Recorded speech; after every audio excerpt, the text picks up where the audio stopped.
semakin di depan itu kan kayak jadi tempat di mana quarter life crisis lo udah lo selesaikan lah. Gue pengen berdamai dengan semua masalah-masalah yang ada di kehidupan, khususnya di sekitar quarter life crisis. Dari situ gue pengen orang-orang nih tahu bahwa kita tuh nggak harus nge-sugarcoat masalah-masalah yang ada gitu. Jangan malah lu jadi manja dan dibiarin dielus-elus. Jadinya lu nggak akan maju gitu. Dengan Makin lu rapuh ya, makin iya, lembek. dengan lu tahu emang realitanya tuh nggak sesuai yang lu harapkan, ya lu jadi bisa maju, jadi bisa lebih produktif lagi. Kadang orang lupa bahwa memang ya manusia tuh nggak ada yang spesial gitu. People are replaceable menurut gue, siapapun lu gitu. Jadi makanya dengan kondisi itu nih, ya kalau kita selalu oh iya, aku tidak salah, aku ini, aku baik-baik saja, ya nggak akan maju. Intinya itu sih, jadi lebih mengembrace apa yang dipunya, ya udah jalannya emang hidup seperti itu realitanya.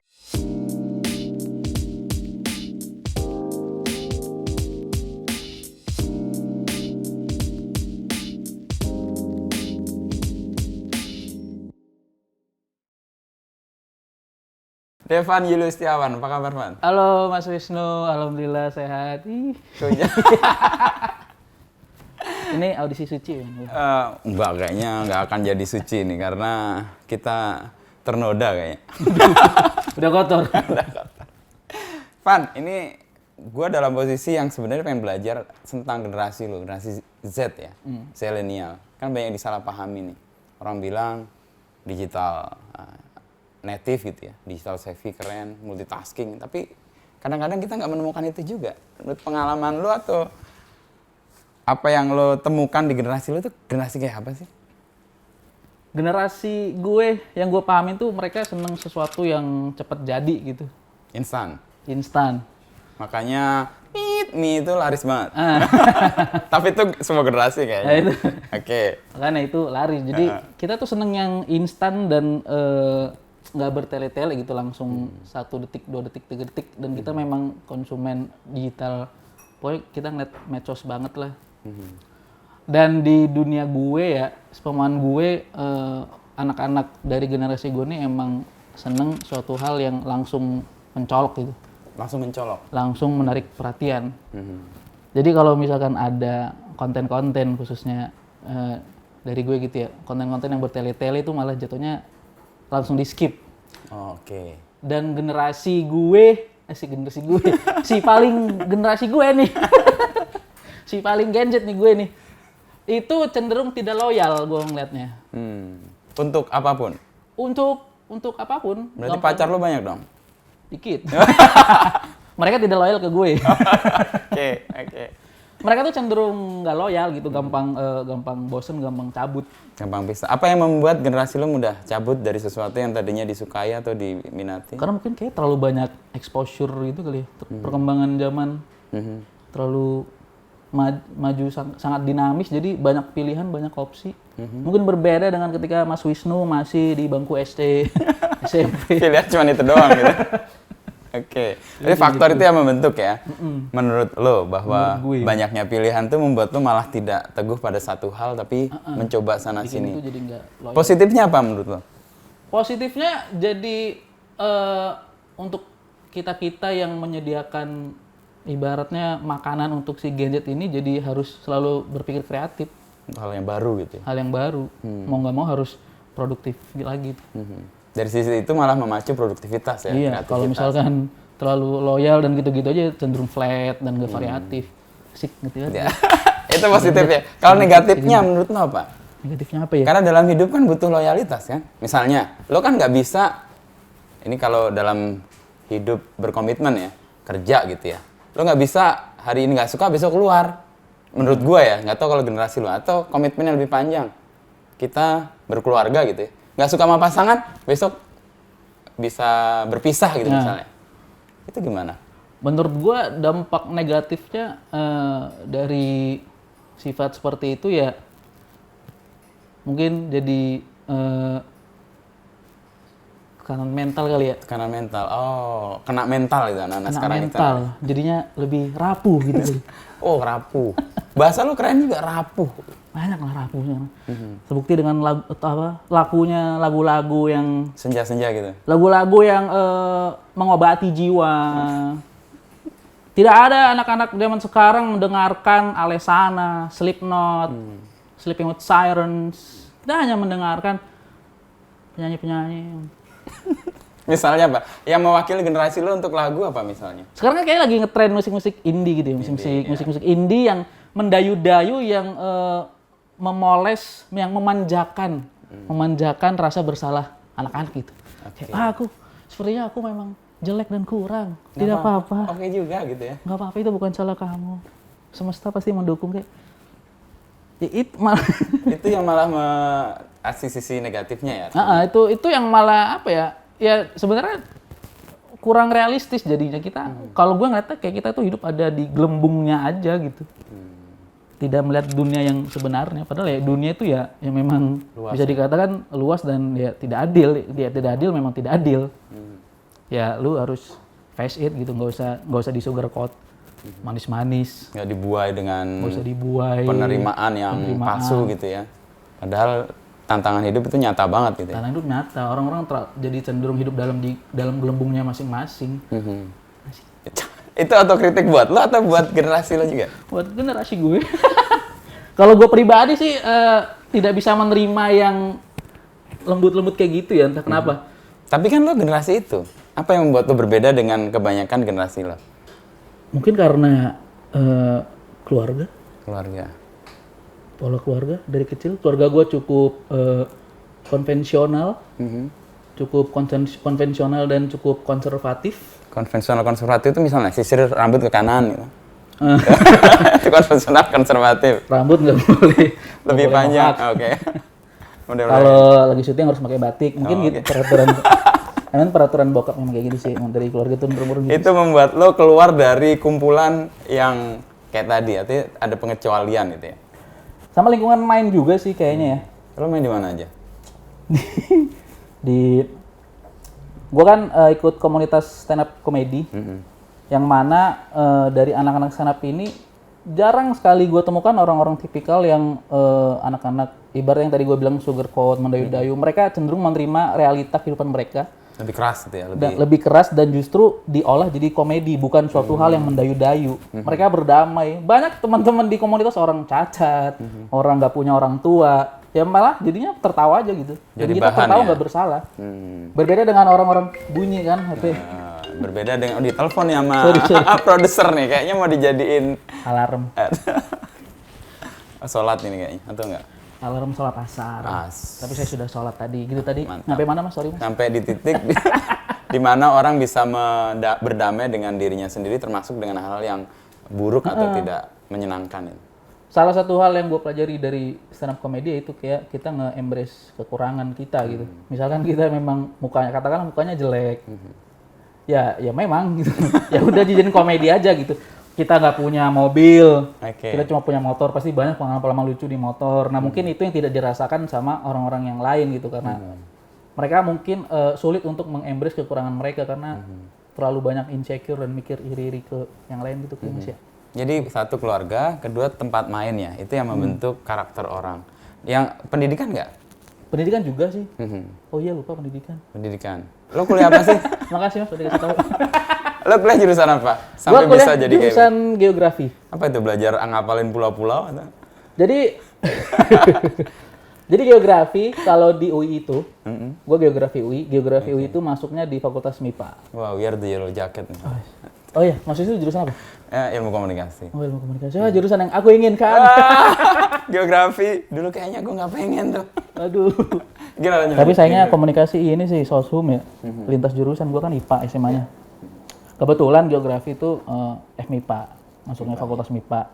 Gua di sana belajar apa? Gua di sana ngambil peminatan geografi manusia. Peminatan geografi Jadi manusia. ada 3 geografi fisik. Lalu. Geografi peminatan manusia, berarti lo mempelajari tubuh manusia? Iya, enggak. Pengen ya? Jadi gimana? Jadi ada 3 peminatan geografi manusia, sistem informasi geografi, dan geografi fisik. Lo ambil yang mana? Gua ambil yang geografi manusia. Wow, seru nih. Gimana? Jadi kalau geografi manusia itu kita belajar tentang bagaimana respon manusia terhadap lingkungannya. Garis besar itu payungnya. Oke. Respon Bagaimana manusia menyikapi lingkungannya. kondisi lingkungan sekitar. Dari situ muncul nanti pola spasial. Kenapa manusia memilih tinggal di tempat yang seperti ini? Kenapa manusia kebudayaan yang lokasi yang satu dengan yang lain ada kemiripan gitu. Ada nyerempet-nyerempet sama antropologi, terus belajar demografi gitu-gitu. Sosiologi juga berarti ya? Sosiologi. Cara berelasi ya? Sebenarnya gue lebih ngindarin karena biar nggak belajar yang aplikasi aja sih. Makanya ambil geografi manusia Ambil tadi? manusia. Oke. Kalau yang sistem informasi geografi itu pakai aplikasi gitu-gitulah, software. Saya tidak mengerti. Jadi merespon konteks di lingkungannya berarti intinya itu kan. Nah, gue baca kan lo tidak memilih jurusan itu dengan sadar gitu ya. Artinya yang memilih karena lo, wah ini passing grade-nya paling rendah nih. Jadi kayaknya biar dianggap lulus gitu lo ambil itu. Terus gimana cara lo mempraktikkan, tadi kan ngomong soal konteks merespon itu. Lo nggak suka tapi harus belajar. Nah, respon lo gimana? Sebenarnya itu lebih ke jadi tanggung jawab pribadi gue aja sih, Mas. Karena gimana ya, udah UI gitu loh. Udah UI nih, sayang kan, UI. Kalaupun gue harus pindah tuh belum tentu keterima lagi dan urusannya ribet. Karena ketika SMA gue kagak bimbel, nggak ikut bimbel sama sekali, jadi gue takut untuk mengikuti ujian tulis. Oke. Maka dari itu gue sangat berharap di undangan nih, jalur undangan nih. Lalu pilih itu. Tahajud, berdoa, keterima. Dan carinya yang passing grade-nya kecil. Dan kebetulan diterima. Kebetulan keterima. Sebenarnya gue pengen ilmu komunikasi, tapi ilmu komunikasi passing grade-nya gede dan juga lintas jurusan. Ya. Otomatis nggak akan masuk lah. Apalagi gue SMA daerah. Iya. Lo dari mana? Cilegon. Oh, Cilegon. Di Cilegon Mungkin nggak kalau sekitar daerah-daerah. Jabodetabek tuh UI masih gampang masuk lah, sekitar Jabodetabek. Jangan-jangan orang satu-satunya Cilegon di geografi lo? Enggak. Ada 3. Nggak, kembali ke tadi, lo belajar geografi kan merespon konteks yang ada ya. Nah, lo kan memilih jurusan ya, lo karena dalam tanda petik takut kan, ya udah gue terima di sini aja yang penting dapat gitu. Tapi pada perjalanan lo suka nggak dengan jurusan itu? Tidak sih. Nah, sebagai dibilang suka sih enggak, cuma gua menjalani itu nggak apa-apa gitu. Tapi selama 4 tahun aja. Oke, lo bisa berdamai lah Selama sebenarnya. 4 tahun aja tapi ya. Selebihnya Nggak ada S2 lagi nggak mau. Oke. Jadi lo posisinya memahami itu, menerima itu, dan kemudian menyelesaikan sebagai Gua bentuk tanggung iya, jawab. gue lebih menganggap kayak itu. Oh, ada ilmu tentang ini, oke gitu ya udah. Gitu aja, bukan yang wah aku ingin mempelajari ini gitu. Tanggung jawab gue sebagai mahasiswa aja sih menyelesaikan semua tugas dan apa aja yang ada di situ ya udah. Skripsi lo apa? Penasaran nih gue. Skripsi gue tentang pola spasial pemilihan tempat open mic. Spasial pemilihan Tempat open mic stand up comedy. Pola spasial pemilihan tempat open mic stand up comedy oleh penonton stand up comedy. Oke, gimana lo bisa jelaskan secara geografi? Jadi ada set and situation, jadi kondisi Set and situation. side and situation, kondisi tempat open mic. Jadi gue meneliti lokasi open mic di DKI Jakarta. Ada 5 komunitas di DKI Jakarta. Dari situ gue rinciin tuh tiap masing-masing komunitas ini set and situationnya kayak gimana. Dari mulai tipe komedinya, terus lokasi di sekitarnya peruntukannya buat apa. Ada yang daerah industri, ada yang perumahan. Terus lokasi tempat open mic-nya kayak gimana, jualan makanan doang, makanan berat atau cuma dessert cemilan-cemilan. Terus harganya, fasilitasnya apa. Terus gua relatein sama motivasi dari penontonnya. Ada yang kenapa datang? Ada yang emang nyari hiburan, ada yang nyari temen bersosialisasi, ada yang pokoknya 3, saya lupa satunya. Pokoknya 3 lah. Untuk menambah ilmu. Oke. Untuk menambah ilmu satunya lagi. Dari situ gua relatein tuh. Dari 5 tempat itu dan cara lu meneliti secara spasial itu, apa yang mencengangkan temuan lu? Sebenarnya tidak ada. Yang penting lulus kuliah, yang aman dan. penting lulus. Tapi kan lo cum laude juga. Iya sih. Mungkin itu apa ya? Hal yang kontradiktif ya dengan. Iya, makanya lo nggak suka kuliah, tapi menyelesaikan 4 tahun, menyelesaikannya pun nggak hanya menyelesaikan, tetapi juga cum laude itu. Kontradiktif, tapi saya syukuri sih. Dari skripsi gue itu yang gue inget, kebanyakan orang nonton stand up comedy itu karena mereka mencari teman. Mencari teman. Kebanyakan orang yang sudah bekerja khususnya. Yang sudah bekerja itu dia ada beberapa yang mencari memang hiburan dong, tapi ada yang mencari teman juga kebanyakan. Apa ya, ruang kerja atau tempat kerja itu membuat anak-anak kehilangan teman.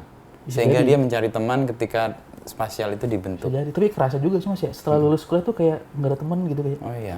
Jadi lo seneng lo ketemu teman lo nih? Enggak sih, kalau udah biasa aja. Oke. Kalau dari sekolah ke kuliah tuh kayak banyak rame gitu hidupnya. Setelah lulus tuh kayak hidup rasa sepi, hampa gitu. Gue sih ngerasa gitu ya. Teman-teman ngerasain gitu nggak sih? Gue dulu ngerasain sih. Nah, dalam konteks itu kan orang menyebut ada quarter life crisis ya. Di generasi lo kan tuh jadi bahan yang didengung-dengungkan. Lo mengalaminya nggak? Mengalami juga. Apa yang lo rasakan? Kayak gue yakin semua orang mengalami itu deh.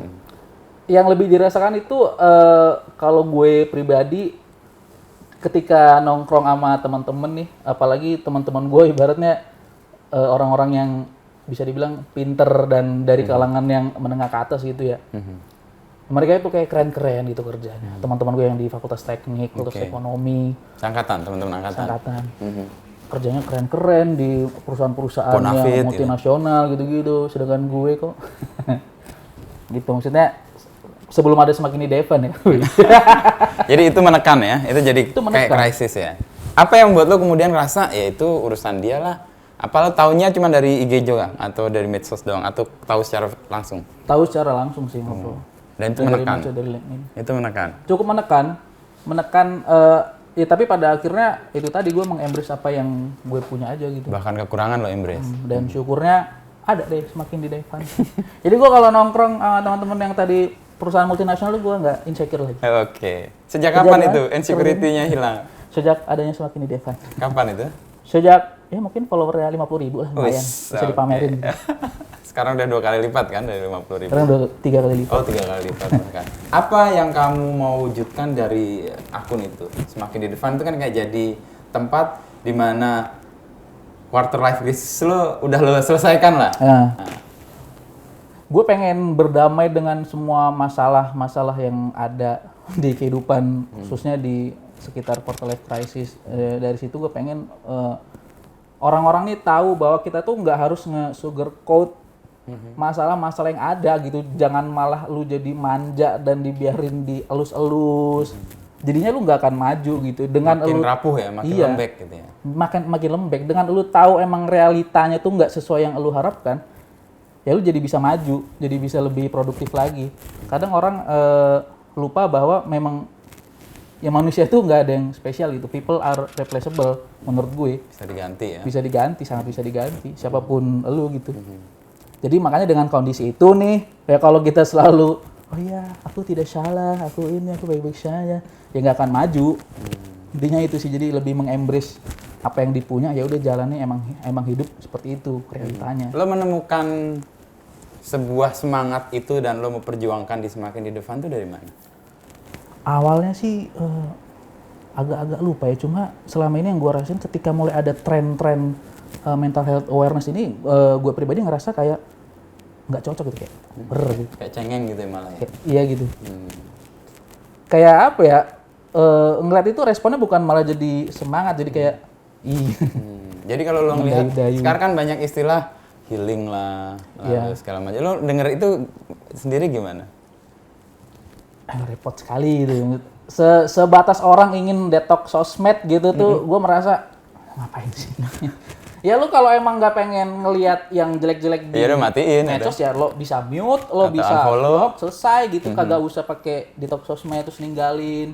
Bahkan ada kasus teman gue yang saking detox sosmednya sampai temennya nge-WA itu nggak digubris sama sekali, padahal itu hal penting. Sampai nanya-nanya ke gue, kok sini gimana gini nih. Ternyata dia lagi detox sosmed. Detox sosmed dalam konteks healing tadi? Healing tadi.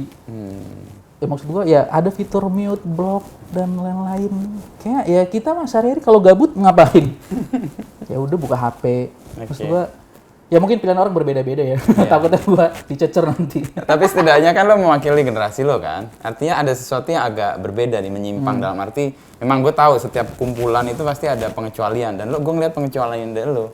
Dan pengecualiannya kan karena terbentuk tadi keluarga. teman main atau lingkungan bermain sama pendidikan tadi ya, yang mengubah setidaknya.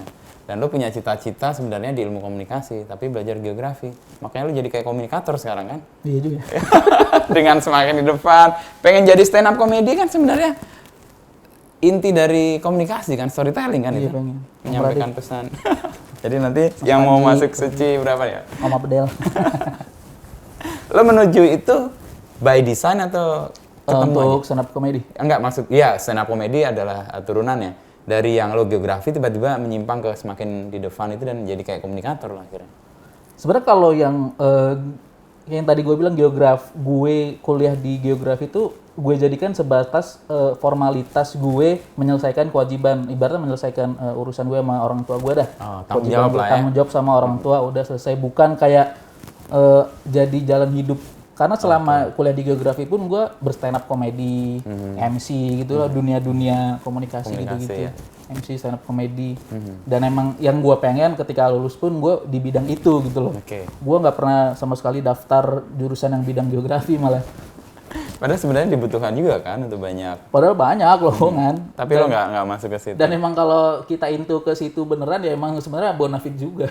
Tapi lo nggak masuk ke situ. Tapi gue enggak. Lebih karena tadi ya ingin memberikan pertanggungjawaban kepada orang tua.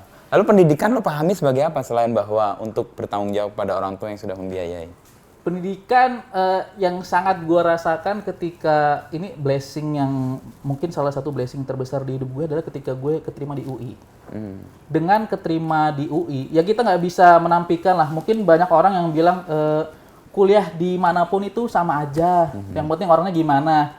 Tapi pada kenyataan yang gue rasain, gimana pun alma mater itu pasti dilihat. Oke. Ini gue bukannya menjunjung tinggi UI ya. Iya. Gue sebagai ini juga biasanya kadang-kadang gitu ngeliat CV atau apa. Itu jujur itu ya. Itu untuk mencari kerja, dan di sisi lain dari exposure yang kita dapat, dari fasilitas yang kita dapat pun otomatis berbeda nih antara sekolah yang memang fasilitasnya proper atau tempat kuliah yang fasilitasnya proper dibanding yang kurang baik ala kadarnya gitu. Mungkin orang-orang yang berkuliah di daerah-daerah yang ngeri juga ngomongnya. mungkin orang-orang yang kuliah di kampus-kampus yang kurang proper, kurang mendukung fasilitasnya, mungkin nggak akan ada kayak exposure ikut lomba internasional, kita daftar di perusahaan yang multinasional. Mungkin orang-orang di situ akan legowo dan oke-oke aja gitu. Nah, ya udah, setelah ini gue ya daftar sini aja nggak apa-apa gitu-gitu. Itu sih apa ya?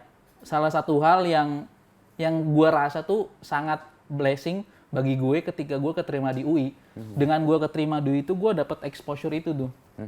Exposure dan di sisi lain juga UI ini gue ngeliatnya sebagai miniatur Indonesia. Dari situ gue lebih kenal terbuka semua. nih pikiran gue. Ketika gue zaman sekolah itu bahkan sebatas orang rokok pun, cowok ngerokok nih gue anggapnya itu anak nakal. Begitu lo masuk UI, Begitu gue masuk UI, berubah. kok banyak ini?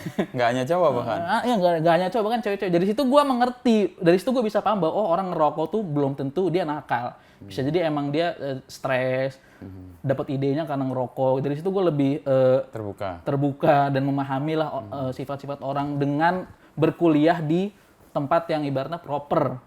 Dan gue yakin kalau misalkan gue kuliahnya di lingkungan yang itu-itu aja, pasti pola pikir gue nggak akan berubah gitu, nggak akan berkembang.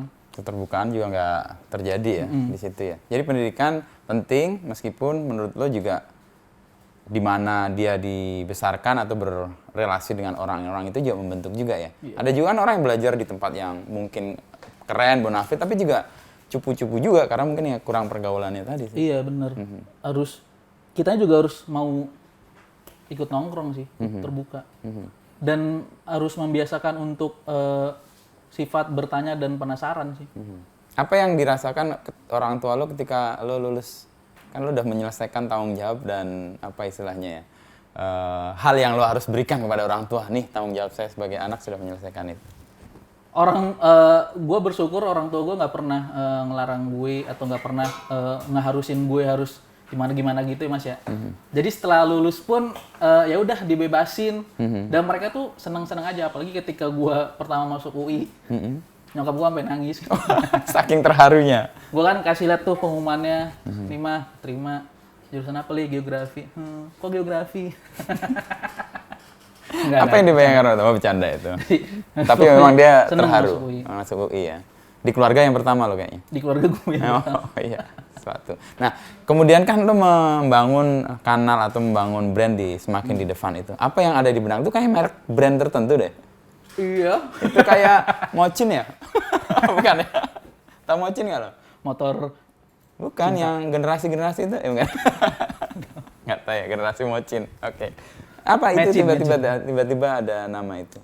awalnya nama Semakin di Devan tercetus ketika gue aktif di stand up Cilegon.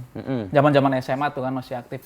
Jadi kita ini anak-anak stand up Cilegon tuh kayak kita saling bermimpi nih. Nanti kalau lo punya special show, namanya apa? Ada namanya ini. Nah gue mikir, namanya apa ya? Dari situ muncullah pelesetan, oh iya Semakin di Devan. Jadi sebatas dari angan-angan nama special show. Semakin di Devan. Dan awalnya pun Semakin di Devan namanya bukan Semakin di Devan. Apa itu? DMTVN, Demotivation. Nah itu kan kayak jadi semangat yang lo kembangin di konten-konten itu. Demotivation itu lo pahami sebagai cara lo berdamai dengan situasi kah? Atau cara lo untuk secara instan menyelesaikan persoalan yang menurut lo rumit seperti generasi lo atau apa? Sebenarnya gabungan sih. Gabungan apa? Kayak ya kita berdamai dengan keadaan aja sih. Demotivasi yang ada di Semakin di Devan itu gue melihatnya sebagai cara kita berdamai dengan semua permasalahan nih. Karena gue akhiri semua dengan tertawaan dan komedi gitu, bawaan yang nggak ada yang serius. Dan orang pun, teman-teman followers yang komen pun jatuhnya mereka ngecengin, tapi ngecengin jadi bercanda. Wah, iya, jadi dia juga berdamai juga dengan dirinya sendiri. Ada yang ya, komen-komen ibaratnya ngejekin gue juga. Jadi mereka, ya gue bersyukur sih kita juga jadi sinkron lah gitu. Dari motivation itu lo buat secara sadar dari pengalaman lo dulu sendiri sebenarnya? Ada yang pengalaman gue, ada pengalaman orang. Apa poin yang atau ungkapan demotivation yang lo menurut lo paling kena di lo yang kemudian jadi kutipan lo? Kalau moto hidup gue sendiri yang baru gue temukan ketika gue SMA itu adalah TT besi. TT besi? Tetap teguh berdiri sendiri. Itu gue pegang teguh sampai sekarang. Tadinya itu gue taruh di bio IG Semakin di Devan. Tapi ternyata kurang brand friendly. TT besi? Jadi gue hapus. Kalau pedoman gue sendiri ketika ditanya, apa sih moto hidup lo? Moto hidup gue adalah TT besi gitu. Karena bagaimanapun ya, sejatinya memang kita ini hidup sendiri-sendiri gitu loh. Ya kita berinteraksi dengan orang lain. Ayah, ibu itu hanya hiasan yang ada di dunia ini gitu. Kita bagaimanapun lahir dan nanti kembali sendiri gitu. Gimana kita menyikapi lingkungan kan itu kita sendiri. Lingkungan seperti apa yang bisa kita kontrol adalah cara kita menyikapi itu. Ini kayaknya belajaran dari geografi tadi nih. Nah, ada gunanya juga lo pakai ya. Jadi merespon diri sendiri atas ada yang ada di lingkungan. TT besi itu moto lo. Lalu di beberapa kutipan kan gue dengar misalnya nih, dunia terlalu sempit untuk mimpimu yang setinggi langit. Nah, ini gimana lo jelasin? Emang kadang-kadang kan orang tua tuh aneh-aneh ya kayak gue juga. Lo mimpilah setinggi langit. Dia nggak tahu dunia kita sempit atau gimana? Nggak tahu, nggak bisa nyampe langit. Dari quotes itu menurut gue kita dalam bermimpi harus tetap realistis juga gitu loh. Jangan malah berandai-andai terlalu tinggi sampai jadi beban buat kita gitu. Kadang kan kita kalau emang kita nggak punya jalan ke situ ya udahlah legowo gitu loh. Ini kayak generasi yang mudah banget menyerah atau mudah rapuh atau malah menurut lo realistis? Beda kan antara rapuh, mudah menyerah sama realistis? Sekarang lebih ke rapuh sih. Tapi asik gitu. Rapuh tapi ya gimana ya? Konsumen medsos banget gitu. Kita butuh. Itu lalu yang kedua misalnya tetaplah berkata siapa dan noted itu kan biasa tuh kalau kita ditanya bos noted siap gitu EP-nya banyak banget itu walau hari dan pikiranmu lagi ruwet. Itu realita hidup yang sehari-hari lo mau suarakan sebenarnya. Gua pun merasakan. Nih bos-bosnya nih berarti harus tahu dia atau teman-temannya. Gua pribadi pun merasakan itu kok, sahabat-sahabat. Ya kadang kita bingung dengan brief. Cuma kalau gua berprinsip ketika gua ngerjain skripsi itu gua ngerjain aja dulu apa yang gua bisa. Tinggal nanti dikirim, kalau salah tinggal revisi gitu. Sesantai itu. Udah. ya udah dikasih brief, kamu kerjakan ini, oke, bikin, ternyata, salah semua. Ya udah bikin lagi gitu. Kadang orang kebanyakan terlalu overthinking, aduh gimana, ya, akhirnya sampai nggak selesai gitu. Jadi lo mau menghadapinya secara real aja ya? Ya udah, ada dihadapin gitu dikasih aja gitu. brief A, B, C, oke, bikin sesuai interpretasi gue, bikin selesai. Kalau salah tinggal revisi. Ada lagi nih yang mencerminkan generasi lo misalnya. Nggak apa-apa gajimu kecil, asalkan gaji orang tuamu besar. Ini nih gue sering alami juga nih beberapa generasi ya. Dia mungkin bekerja di tempat yang mungkin secara value kurang cukup ya, tapi dia menggantungkan ke orang tuanya juga nggak ada soal gitu. Atau itu cerminan apa menurut lo? Ada teman-teman gue sendiri bahkan yang mereka kerja tuh sebenarnya bukan karena mereka butuh uang gitu, karena ngisi waktu luang aja gitu. Beda ya, orang tuanya pengacara, ada yang orang tuanya ibaratnya dokter spesialis, maksudnya udah ya tenang lah. Ya lu ketika fresh graduate ini lu cari kerja cuma untuk ngisi waktu luang aja. Kebanyakan gitu. Emang beda sih cerminan generasi, karena generasi gue misalnya dituntut karena kita orang tua yang mungkin tidak berkecukupan. Tapi sekarang kan makin sekarang banyak orang tua yang memiliki kemampuan ekonomi yang baik sehingga anak-anaknya tuh ngerasa ngapain gue kerja keras ya, orang tua gue banyak. Kayak gitu juga, itu cerminan generasi itu ya. Kita cuma intern lucu, yang penting kan ayahku pengacara. Terus ini nih ada lagi, orang sukses hobinya bangun pagi sedangkan kamu hobinya bangun ekspektasi. Ini koreksi atau apa? Atau kritik terhadap generasi lo atau gimana? Ya memang kadang kita dari mengatur hidup sendiri aja udah kesusahan gitu. Salah satunya yang susah ya kita mengatur ekspektasi, kita nggak bisa gitu. Kita terlalu bergantung sama ekspektasi, jadinya sering kecewa, sering jatuh karena ekspektasi terlalu tinggi. Nggak realistis juga. Nggak realistis. Gue makin menangkap sih, berarti generasi lo itu tadi ya, instan, mudah bergonta-ganti, artinya kurang loyal ya, bukan nama kurang loyal, sama merasa ya hal-hal yang real aja yang dihadapi, jangan tinggi-tinggi atau jangan terlalu muluk-muluk gitu untuk hidup toh nggak butuh macam-macam juga mungkin. Iya toh ya udah emang hidup seperti itu aja gitu. Untuk dapat ide-ide itu lo biasanya gimana? Gua kalau cari-cari ide itu pertama dari materi-materi stand up comedy gue beberapa, ada yang gue keluarin di situ, dari masalah pribadi gue juga ada. Terus gue searching juga, gue observasi juga, gue ngeliat di Twitter tuh tempat orang banyak ngeluh. Iya benar.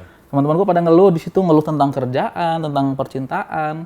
Terus gue ngeliat juga akun-akun yang berlawanan sama gue gitu, ya akun-akun motivasi gitu loh. Akun-akun motivasi, akun-akun senja tuh gue juga ngeliat. Justru lo mau dekonstruksi itu? Justru saya patahin. Ambil contoh yang berangkat dari pengalaman lo apa misalnya, lalu nanti yang dari yang motivasi lo shit Yang dari pengalaman gue itu ketika waktu itu ada quotes gue, lu kemana-mana kehujanan makanya punya mobil. Tidak punya mobil. Saya punya tapi mobil orang tua. Oke. Bukan mobil saya pribadi. Sama yang tadi siapa noted itu pengalaman gue pribadi. Walaupun gue nggak nulis siapa noted sih, karena tempat kerja gue berarti santai lah, nggak kaku kayak gitu. Gitu. Itu dua itu ya paling enggak ya. Apa tadi yang soal kehujanan lebih baik punya mobil itu. Ya, itu benar banget sih. Seperti sekarang. Kalau yang dari dari motivasi yang lo dekonstruksi jadi demotivasi. Ada tuh gue pernah dengar quotes semesta mendukung, lupa. Semesta mendukung, intinya semesta tuh ngedukung elu, padahal di situ gua twist bahwa semesta tuh emang tidak mendukung orang yang kurang. Intinya gitu. Kurang tuh apa? Kurang tuh ya kurang. Maksudnya kalau kurang. Ya. Artinya lo nggak perlu dibuai dengan hal-hal yang sifatnya kayak palsu ya. Lebih menghadapi realita ya. Sebenarnya itu kan bukan generasi yang rapuh sebenarnya. Kalau lo kembali ke situ, artinya orang lebih mau menerima adanya dan nggak masalah lo buruk, nggak masalah lo nggak sempurna, nggak masalah lo nggak keren, nggak masalah lo nggak sukses. Itu mah lebih oke sebenarnya kalau orang memahami generasi ini. Sebenarnya cuma jatuhnya orang jadi terus terbuai aja dengan kata-kata manis itu, dan nggak bikin itu gerak gitu loh. lebih ke apa ya, bikin jadi manja sih gue ngeliatnya. Gue kayak rebel banget di sini. Takut sih. Tapi kan demotivasi yang lo buat itu kan juga kan ini. membuat orang terbuai juga. Coba kasih contoh Nggak yang apa-apa. tadi tuh. Ya. Yang kamu butuhin itu resign, bukan istirahat. Itu kan misalnya untuk orang-orang yang overwork atau punya pekerjaan yang banyak gitu ya. Sementara gajinya nggak sebanding gitu. Nah, orang-orang kan seringnya di medsos kan gue ngeliat Mengeluh, sabar, tarik napas, kamu butuh rehat, lalala gitu-gitu. Semua ini bukan salah kamu gitu-gitu. Menurut gue ya udahlah, emang udah bermasalah udah resign gitu.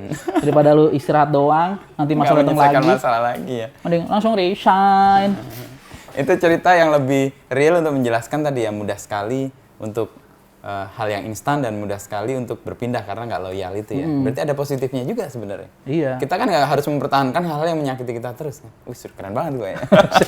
Harusnya memang kayak gitu. Iya kan? Ya udahlah. Itu sisi menguntungkannya sih. Mesti menguntungkan. Sisi menguntungkannya. Kalau dalam perjalanan lu ke depan nih, lu kan membangun sebuah brand ya, atau istilahnya ya semakin di depan ini kan orang udah lihat lah, oh ini akun yang mencoba berdamai dengan realita, apapun buruknya, tapi didekati dengan cara komedi dan berdamai dengan diri sendiri ya. Ke depan lo dengan ini semua mau apa? Tujuan gue semakin di Devan, mimpi, ngomongin mimpi. Iya, Tapi iya. gue juga punya mimpi. Lo punya mimpi berarti kan? Tapi jangan setinggi Saya juga langit. punya mimpi, surprise. Gue pengen bikin show stand up comedy gue sendiri, show tunggal. Mungkin nanti bentukannya dalam kemasan seminar demotivasi. Oke. Mario Rapuh. Mario Rapu. Sebenarnya sejatinya sih gue pengen jadi seniman, Mas. Seniman. Seniman, artis dalam artian orang yang punya karya yang maksudnya karya yang bisa dinikmati wujudnya gitu loh. Ya mungkin sekarang quotes gue bisa dibilang karya, cuma ya digital gitu kan, nggak ada wujudnya. Gue pengen bikin sesuatu yang ada wujudnya, yang orang bisa nikmati langsung, bisa rasain Apa langsung. misalnya? Karya seni rupa kah atau digital art? Dekat-dekat dengan seni rupa sih.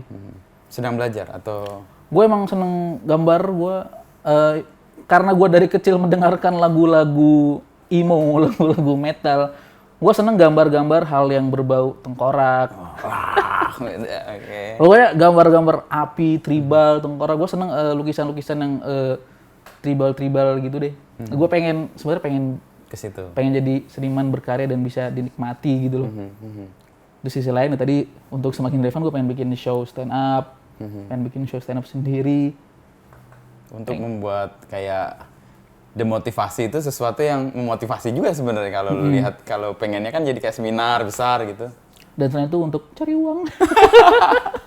Lo selama lulus, kan lulus tahun 2020 kan? 2020. Lo anak pandemi lah ya? Anak pandemi. Class terakhir. of 2020 lah ya istilahnya. Lo lulus banget tahun 2020. Skripsian pandemi lah itu. Nah, pandemi. Terus lo sekarang udah rentang 2 tahun nih. Lo bisa mempertanggungjawabkan kepada orang tua lo bisa hidup sekarang mandiri karena lo prinsipnya tadi TT besi tadi tuh. Gue merasa pede sih. Wih, si pede. Si paling pede. Ya itu sebenarnya ketika gue lulus sebelum ada semakin di Devan tuh life is so miserable. Gimana tuh ceritanya? Sebelum adanya sosok semakin di Devan itu, Devan Julius Setiawan itu juga mengalami kegalauan, mengalami quarter life crisis, ketakutan karena tadi itu gue kuliah di geografi tapi gue nggak into ke kekuatan utama geografi. Kekuatan utama geografi itu kan pemetaan gitu-gitu sebenarnya yang di perusahaan-perusahaan bonafit yang gajinya gede aman gitu-gitu. Tapi gue nggak kayak gitu, gue malah pengennya ke yang pokoknya lulus kuliah pun gue cari pekerjaan yang any major. Apapun sikat any major. Oh bang, sikat apa konsultan keuangan, sikat. Oh pernah masuk di bank dengan konsultan keuangan? Pernah daftar, tapi nggak keterima. Tapi nggak keterima. Gue merasakan hal-hal yang miserable kayak gitu, hidup serba salah, kayak hampa gitu ketika lulus kuliah. Ngapain gue? Sementara teman-teman lo kok kayaknya Teman-teman gue kan pada yang deket sama gue pada kuliahnya on track gitu loh. Anak teknik lah, anak FE, anak FH gitu, jadi jelas industri gitu. Emang mereka di situ gitu, kok keren gitu. Sampai pada akhirnya muncul semakin di Devan yang secara kebetulan dan kebetulan itu hal yang sangat gue syukuri gitu. Jadi dari sini ya gue mulai tahu nih, oh gue akan berkarya, ibaratnya pengen jadi seniman. Yang tadi gue bilang, ibaratnya pengen jadi content creator. Untuk gitu. topik yang brand semakin di depan itu ya. Kalau di sisi pengaruh ya, lo termasuk terpengaruh oleh siapa? Untuk kemudian kan belajar geografi, ingin komunikasi, lalu sekarang mimpi ingin jadi artis dengan karya gitu ya. Yang mempengaruhi lo siapa? Kalau kaitan pengaruh, sebenarnya gue nggak pernah dan gue rasa gue nggak bisa mengidolakan Satu seseorang dua. sih. Tapi gue suka dengan karya-karyanya Reza Radian, ada stand up comedian Diki Divi, yang sering gue tonton, yang sering gue lihat gitu loh. Pengaruh dari siapa ya? Mungkin pengaruh dari bokap gue, dari Bokap orang apa? tua gue. Background pelukis juga atau seniman Bokap atau? gue itu dia pengen kuliah di kesenian. Cuma waktu itu kurang beruntung aja karena dia disuruh lah ibaratnya sama orang tuanya untuk kuliah di pendidikan Islam. Oke. Akhirnya jadi guru agama. Padahal minatnya ke seni. Padahal minatnya ke seni dan bokap gue tuh emang jago bikin kaligrafi, bikin font-font tipografi gitu buat Tempel di gitu. acara-acara gitu ya. Dan walaupun ya kerjanya di bidang yaitu tadi guru agama, tapi dia tetap menjalankan itunya tuh untuk menghidupi masa kuliahnya. Oke. Mungkin dari situ kali. Pengaruh itu ya. Tadi yang Reza Radian itu yang aktor itu. Pantes lo mirip ya. Wah iya. Makasih, Mas. Tapi gue lebih merasa mirip Reval Hadi sih. Oh, Reval Hadi. Dalam hidup lo kan sebagai generasi Z kan tadi ngerasa mudah loncat, nggak loyal gitu. Ada dalam hidup yang lo sesali atau yang ngerasa lo gagal gitu dan kemudian kenapa kok bisa kayak gitu ya gitu? Atau biasa aja, nggak ada aja? Yang gue sesali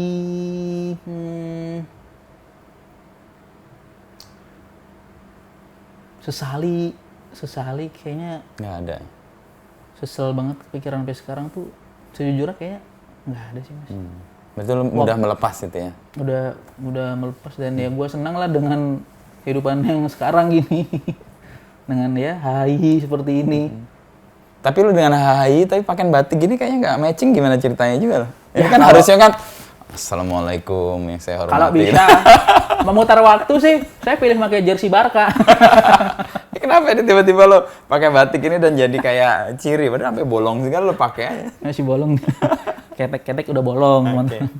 Awalnya pakai batik itu tadi hidup gue tuh penuh dengan kebetulan, Mas. Oke. Semakin di Devan itu suatu hal yang tidak direncanakan. Tiba-tiba datang dan lo embrace aja. Dan gue embrace. Yaitu karena waktu itu gue pengen bikin konten TikTok. Ibaratnya jadi variasi konten lah. Tadinya kan awal konten TikTok tentang sketsa-sketsa komedi doang gitu kan. Gue pengen bikin variasi, gue ngeliat ada konten motivasi. Orang tuh memotivasi, kamu bisa ini. Dari situ semesta akan mendukungmu. Iya, semesta mendukungmu. Dari situ pikiran jail gue muncul gitu. Bisa gue twist nih. Gue bikinlah sosok demotivasi ini, demotivasi. Tadinya kan emang sosok motivasi kan pakai baju formal, jas gitu-gitu kan. Mungkin kalau di kosan gue waktu itu ada jas, Lo pakai jas? tidak akan ada batik ini, gue pakainya jas dan akan jadi kayak basic aja gitu. Tapi karena emang satu-satunya baju formal di kosan gue adanya ini baju gue pakai setiap Jumatan. Oh iya. Gue selalu Jumat pakai ini, selalu Jumat pakai ini. Oh luar biasa. Tapi semenjak semakin depan gue gak pernah pakai ini Jumatan sih. Takut rusak. Ini jadi kayak properti ya? Iya, karena ya jadi kebetulan aja gitu karena baju formal yang ada di kosan gue waktu itu cuma ini. Jadilah. Mungkin kalau gue bisa memprediksi gitu, gue cari batik yang lebih kuat dan lebih mahal sedikit, oke lah. Tapi dalam konteks kan sebenarnya lo bisa aja ganti. Kenapa nggak ganti pakai ini? Apa pertimbangannya? Orang-orang suka. Ibaratnya ini zona. Jangan di endorse nih. Enggak. Gue bahkan nggak tahu ini belinya di mana, karena ini bukan punya gue gitu. Gue dipinjemin, tapi akhirnya dikasih. Oke. Ya udah, jadi ya karena orang-orang sebenarnya nggak terlalu mencolok juga sih. Enggak. Warnanya Ini juga nggak batik juga enggak sih, kayak ini printing ini. Jangan-jangan emang bukan buatan emang Indonesia printing sih juga. ini. Lo tau kan antara bedanya batik dan printing kan? Tahu. Meskipun motifnya batik, tapi bisa jadi dia printing. Ini printing sih. Iya, printing. Jelek berarti ya batik gue. Kurang dong. Tapi agak unik sebenarnya. Kan lo mudah sekali, harusnya generasi yang mudah sekali pindah gitu ya. Nggak loyal. Tapi lo pada banda ini lo sangat loyal loh. Bahkan mempertahankan untuk sekian lama. Sebenarnya karena udah kadung. Penghidupan jangan. Oh iya udah penghidupan. Wes kadung mas. Kadung. Dan gua tadi gua mengembrace hal itu gitu loh. Oh ternyata itu dinotis sama penonton gitu loh. Oke. Batiknya cuci bang, wah batiknya ini mulu bang. Ya udah malah gue itu jadi terusin bagian gitu. Iya. Membuat engagement-nya lebih Orang-orang tinggi ya. pun bilang gue usah ganti bang, itu udah ciri khas lu gitu-gitu. Walaupun di sisi lain mereka nyuruh ganti batik, suruh nyuci batik. Tapi dari sesuatu yang lo nggak siapin, kayak jadi kebetulan tadi ya, atau mungkin kecelakaan gitu, tapi lo terima dan embrace malah jadi berkah ya buat lo. Iya, alhamdulillah. Itu kayak hidup yang menyenangkan juga loh. Nah, cara untuk bisa, orang kan kadang-kadang nggak bisa menerima keadaan kan. Nah, cara lo bisa menerima keadaan yang kadang-kadang sangat tragis, kadang-kadang nggak menyenangkan, lalu lo kemudian bisa menjadikan itu sebuah bahan yang lo terima dan lo bisa sampaikan ke orang lain, apa dasarnya? Ketika suatu hal yang miserable terjadi, pasti kita butuh waktu untuk menerimanya gitu. Dan itu ya nggak apa-apa gitu. Biarin, pasti kan denial kan, menolak gitu ya. Biarin aja itu. Ya kita juga butuh lah merasakan rasa sakit, rasa kecewa itu menurut gue emang butuh. Biarin aja itu berjalan apa adanya. Udah, tapi dari situ lo harus ingat juga. Ya udah emang kayak gini, kalau gue begini mau diapain ya nggak akan maju gitu loh. Gimana kalau misalkan hal kekurangan lo itu lo olah aja. Jadi hal yang bisa lebih menguntungkan buat lo. Nah, untuk bisa menguntungkan itu kan pertama harus menerima dulu kan. Ya. Harus menerima Bahwa itu mungkin fail atau mungkin itu tidak menyenangkan, tapi dari situ lo bisa punya pijakan untuk. Gue merasa bisa seperti itu dari stand up comedy juga sih mas. Oh, stand up comedy yang membentuk karakter lo bisa berdamai ya dengan situasi yang nggak menyenangkan. Gue merasa itu lahir dari stand up comedy gitu, karena kebanyakan stand up comedian yang mereka berdamai dengan keadaan. Dan justru malah yang gue tonton di komedi-komedi bar gitu, orang yang emang hidupnya paling struggling, paling kacau itu paling lucu dibanding orang yang flat aja terus cari tema lalala. Lebih lucu orang yang emang hidupnya udah jujur sial gitu, jujur apes. Itu emang yang gue tonton emang lucu. Tapi kan nggak semua orang yang apes gitu lalu bisa mengkomunikasikan itu. Stand up memberi apa sehingga membuat itu bisa muncul dan kemudian orang sendiri berdamai dengan keapesannya. Kayak stand up memberikan keberanian untuk menerima nih. Jadi ada sisi lain apa ya? Penyaluran gitu loh, keresahan kita. Malah kadang di stand up sendiri pun ketika gue lagi nonton acara-acara kayak gitu ya, acara-acara yang underground, yang off air, gue kadang iri gitu. Anjing hidupnya lucu banget. Fuck. Hidupnya lucu banget. Itu kan mengandaikan kemampuan observasi yang bagus ya. To observe gitu ya, dengan semua indranya kan. Dia mengalami keapesan, banyak orang ya sudah apes saja, tapi kan orang yang sangat observatif, dia kan detail-detailnya tuh bisa dia rasakan. Kadang malah yang gue rasain banyak juga komika yang ya udah ngomong apa adanya aja gitu. Dia kagak mikirin detail-detail tekniknya, cuma ya udah emang cerita aja, emang hidupnya udah lucu gitu, emang udah absurd. Tapi ngomong tadi gue barusan ketemu Cak Lontong. Oh iya. Ngomong soal tadi di acara salah satu bank gitu sama Akbar. Kocak banget, padahal dia nggak bersahabat lucu gitu. Kita udah terpinggal-pinggal sampai mau habis, waktunya habis, dia dihentikan, malah dijadiin bahan bercandaan, lucu lagi nggak kelar-kelar. Kayak gitu ya kemampuan dia menerima realita dan kemudian mempresentasikan ke orang lain dengan kejujuran itu kali ya. Iya. Malah lucu kan? Oh. Beberapa orang diberi berkah, mereka udah lucu bahkan sebelum naik ke panggung gitu. Dari mungkin tampilan mukanya atau mungkin dari logat bicaranya. Dan itu yang gue maksud, kekurangan yang harus di-embrace gitu. Kadang orang menutupi hal itu padahal ternyata wah itu lucu. Itu yang kekuatannya ya. Ternyata wah menarik orang. Pengalaman lo stand up yang paling pecah menurut lo gimana? Sorry. Nah, ini peringatan untuk Adzan sholat maghrib. lagi. Mantap. Ini contoh tadi keluarga yang mengingatkan ya. Keluarga yang sangat konservatif ya. Tapi ini kok nggak islami banget gitu kok. Oke. Bagus lah, kita juga diingatkan. Apa stand up komedi lo yang menurut lo paling pecah gitu? Atau yang kalau enggak yang paling apes gitu? Pengalaman paling keren ya? Oke. Pengalaman stand up comedy gue paling keren, paling pecah itu ketika gua stand up di UI di Balerung, penontonnya itu ada sampai mungkin 15 sampai 20 ribu di Balerung itu. Waduh, kayak konser Wah, gede itu gua deh. dapet blessing banget maksudnya. Itu yang lagi ada acara UI sih maksudnya, bukan show gue. Tahun Ada 2018, 2000 mungkin sekitar 17-18 2018, oke. atau 19 lupa gue. Jadi emang UI lagi ada bedah kampus gitu kan. Jadi orang-orang pada minat nih bedah kampus. Di situ kebetulan gua duta humas. Duta Humas UI. Duta humas UI. Oke. Seluruh kampus. Seluruh kampus. Oke. Jadi humas UI punya program duta humas. Nanti menyaring mahasiswa yang bisa jadi duta humas itu. Nah, kebetulan gue duta humas dan disuruh sama kor humas gue stand up di situ. Itu gue ngeliat penonton, wih, banyak banget kecil. Gue stand up di situ. Panji nih gue nih. Sama Panji nih gue. Waltur Panji nih. Itu pengalaman apa ya? Yang wah di depan segitu banyak orang. Ini blessing banget lah buat gue. Kalau yang paling kurang ketika di salah satu stasiun TV. Sebut aja TV gue Sebut juga aja. paling. Oh, Metro TV. Oh, bukan. Bukan. Oke. Salah berarti. Stand up di Kompas belum diundang. Belum pernah ngundang gua Kompas. Gimana sih? Waktu itu sebut aja nggak apa? Apa? Metro TV bikin acara off air namanya Street Comedy. Jadi Street Comedy ini konsepnya lo bebas ngomong materi apa aja, bodo amat, kagak ada batasan, mau sara lalala bodo amat, lo yang nanggung sendiri. Di situ ketika babak penyisihan gue lucu banget. Penyisihan di Tangerang tuh gue lucu banget. Dari penyisihan di Tangerang itu gue maju ke babak Jakarta. 25 besar nih. Di situ karena gue sombong ya, gue sombong, materi gue sudah lucu inilah, santai. Gue nggak nyiapin plan B, pokoknya udah pakai materi yang kemarin aja. Ketika gue tampil pertama dari awal sampai akhir sama sekali nggak ada yang ketawa. Kaget gue. Itu siksaan banget tuh. Yang biasanya gue lucu, maksudnya open mic komunitas tuh biasanya gue lucu, tapi gue nggak siap dengan keadaan nggak lucu itu gitu loh, menghadapi mata penonton.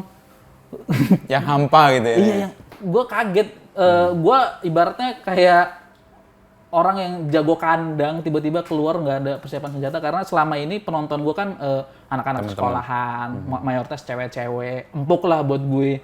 Ketika di yang babak selanjutnya itu anak-anak komunitas, anak-anak tongkrong, anak Jakarta, anak-anak gaul. Ekspektasinya tinggi. Iya, yang ibaratnya ya anak-anak tongkrongan laki-laki gitu. Waduh, bukan audiens gue banget, gue nggak ada materi yang lain. Wah, di situ sampai gue rada trauma.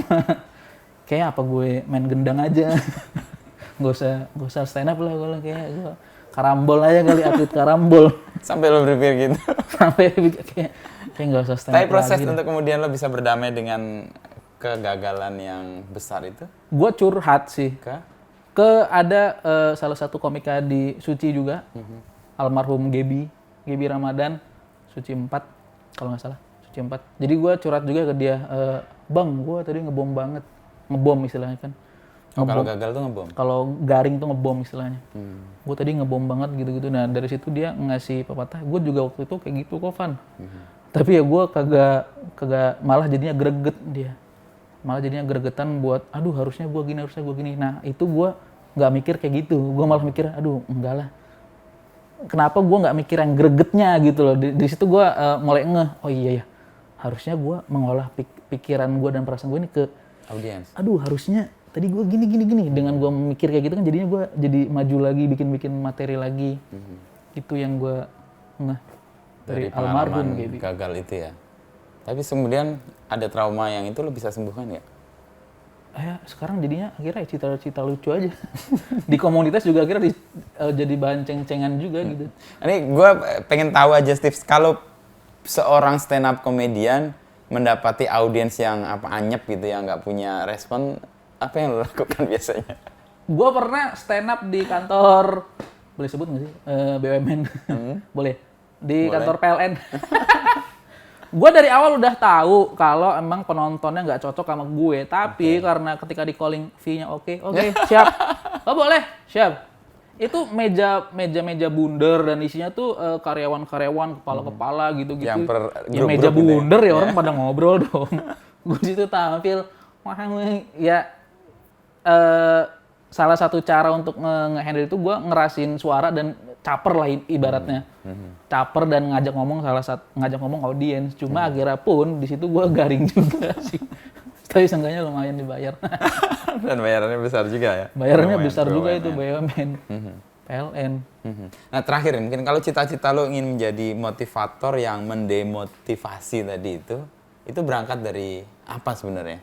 Itu kan mimpi yang lumayan besar lah ya. Karena itu melakukan sesuatu yang lumrah lo lakukan tapi lo rombak menjadi sesuatu yang lain. Nggak ketinggian mimpi lo, nggak sadar bahwa dunia itu sempit. Enggak sih. Balikin lah. Gue merasa mimpi itu tidak ketinggian karena sekarang gue punya modalnya. Wes. Kalau gue mas-mas biasa yang pakai batik, terus gue tiba-tiba punya mimpi itu, siapa? Saya gitu. Itu kan saya punya, ibaratnya dengan adanya akun Semakin Edevan ini dan orang yang udah mulai aware dengan demotivasi ini, saya rasa itu reachable gitu. Dan itu ya bukan suatu hal yang harus ada bentuknya juga sih, maksudnya ya itu dijadikan payung aja. Bukan hal apa ya, wujud realnya kan nggak bisa di parameter juga kan nggak jelas kan kalau kayak gitu. Intinya gue lebih ingin bersenang-senang aja sih, bersenang-senang dengan keadaan. Dan itu yang membuat lo merasa terus punya energi juga ya. Karena kalau melakukan sesuatu nggak senang ya capek juga sih, secara fisik, secara emosi, secara mental, pasti respon lo terhadap lingkungan atau konteks juga akan berbeda ya. Belajar geografi lagi gitu. Belajar informasikan geografi. Penasaran ini gue. Jadi lo menggunakan itu untuk pemetaan juga berarti ya? Dalam hidup lo gitu ya. Kemampuan geografi kan memetakan. Lo juga melihat mimpi kemudian lo bikin petanya juga kira-kira. Secara nggak langsung itu terbentuk. Kayaknya iya sih mas. Berarti pendidikan ada gunanya lo. Jangan meremehkan geografi lo. Bahwa lo punya kemampuan secara nggak langsung itu terasa di diri gue sih, kayak terbiasa melihat bagaimana respon orang terhadap keadaan sekitar. Orang sudah mengetahui dirinya di mana berada itu, yaitu bisa dibilang bisa dikaji secara geografi sih. Sih nanti dosen gue nonton nggak gini su, apa ya su nggak gini. Lo merepresentasikan kalau lo ditanya generasi Z itu kayak apa sih? Generasi Z adalah generasi yang mereka nggak suka ribet. Intinya gitu deh gue ngeliat. Nggak suka ribet dan itu apa ya? Nggak suka ribet dan seneng yang mencolok. Seneng suatu hal yang kontras, gitu, mencolok dan kelihatan gitu. Tapi juga tadi rapuh. Dan juga tidak loyal. Itu plus minus sekaligus ya? Gokil, Gen Z. Tidak loyal itu kan nggak selalu negatif kan? Kalau kita menghadapi sesuatu yang nggak memang harus diperjuangkan, kita memang harus nggak loyal kan? Betul. Tapi kalau untuk sesuatu yang harus diperjuangkan, tapi dia nggak loyal, itu persoalan juga sebenarnya. Positif dan negatif sekaligus. Kalau misalkan sesuatu yang pantas diperjuangkan, tapi dia lompatnya ke suatu hal yang lebih mendukung apa yang dia perjuangkan sih, nggak masalah. Nggak masalah, kecuali bertentangan ya. Kecuali bertentangan.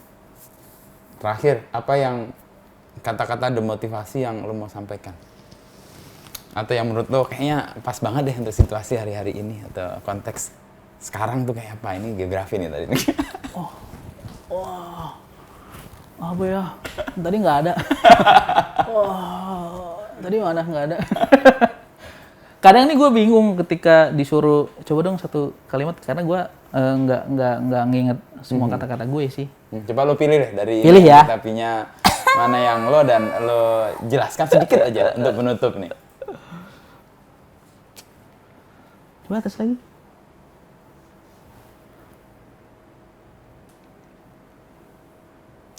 Tapi quotes gue yang ibaratnya sempat viral, sempat di-repost di mana-mana juga, yang sampai sekarang gue inget itu adalah jika anak adalah investasi, maka orang tuamu terjebak dalam investasi bodong. Kenapa? Karena anak nggak akan memenuhi ekspektasi dari... Karena kamu tidak bisa ngasih, nggak balik modal, nggak bikin ortu balik modal. Karena semangat generasi ini tidak ingin membalikan modal kan, menikmati aja. Malah kan orang pada nggak seneng dengan ibarat katakanlah sandwich generation, orang menghindari itu ya ibaratnya. Orang tua zaman sekarang kok nggak balik modal ya, pilih. Karena mereka kayak menolak sandwich generation itu. Dan tidak ingin menunjukkan bahwa ekspektasi orang tua tidak seperti yang mereka ingin sampaikan kan. Banyak yang rebel. Oke, Devan. Semakin di Devan, semoga punya capaian dari mimpi yang telah direncanakan. Semoga duniamu tidak terlalu sempit untuk mewujudkan mimpimu yang setinggi langit. Amin. Lupa ikuti mana. Terima kasih Mas Makin di Wisnu. Dah, thank you. Dadah.